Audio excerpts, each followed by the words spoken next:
Right, what's happening?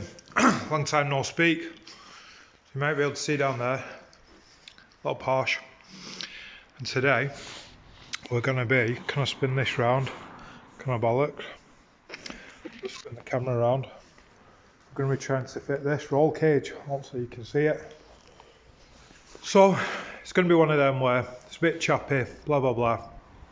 We'll try and get as much detail as we can, seeing as I'm on my own. And I've got to be holding boots up and stuff like that. Not going to be easy, but let's get cracking. Right, also, thanks to JD Multiline for letting me use this showroom, all this wash bay and everything, whatever, to be able to do the work out the rain, in the light, blah blah blah. So yeah, big thanks to them. Alright, see you in a bit. Right, so as always, big thanks to Cliff's Garage for the help with these videos.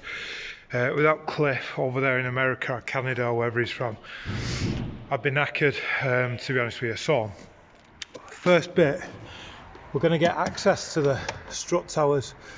That means we're going to take this carpet out, then remove this, then remove all these trims and stuff, just to get access to the screws to be able to remove these trims so that we can fit basically the roll cage. You'll see what I mean as we go along. So there we go, I'll bring you back once I've made some progress. Right, so look, I'm inside the car. So first thing was cargo net off and a trim tool to lift this. Bit of carpet out, and that's basically step one. Step two is just yanking on this silver bit till it comes up. Now Cliff had screws in here for his. There's no screws on mine. Maybe that's a 0.1 versus 0.2 difference, I don't know. But I'm just going to yank on this in a minute. Fingers crossed I don't break anything.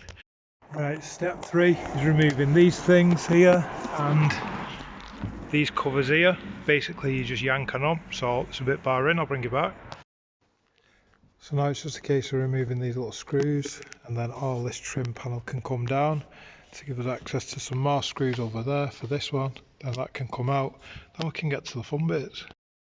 Right, and there we go, that's my list of casualties, and there's one empty engine bay. So took a little bit longer given this is my first time doing it, but now I know what I'm doing. I reckon that's maybe a 20-minute job to get to this point. So all of that was to be able to fit these bits and to save people like me embarrassment.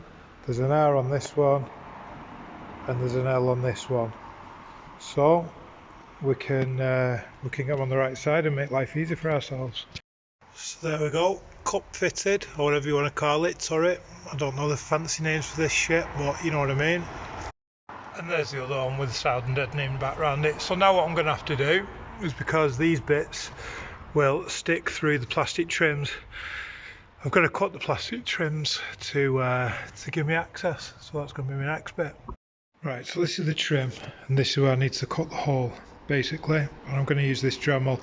Now, I already know I'm going to do a pretty horrible job of it, but the truth is I've got some of this conduit back at home that I'll just trim the edge and I'll make it look a bit nicer. I've not measured it, I'm completely guessing, and that's why it's going to look a bit shit, but everything's fixable with a bit of this stuff. So I'll bring you back once it's done. Right, so there we are. It was a bit fiddly and I had to cut the hole a bit bigger than I was expecting, but it is what it is. We live and learn, and that's me all. So I'll do the other side and then we can start putting it back together, and then we can finish off the fun bits. And there's the second side in, much easier once we've done the first one. It was obviously just getting the hole the right size was the difficult bit. You want to try and always cut the least amount of material as possible, but we're in. So now it's going to be build up the trims and then get to the actual roll cage bits. Right, and there we go. That's the interior back together with about a 99% success rate. And I live in that 99% zone. 99% is good enough for me.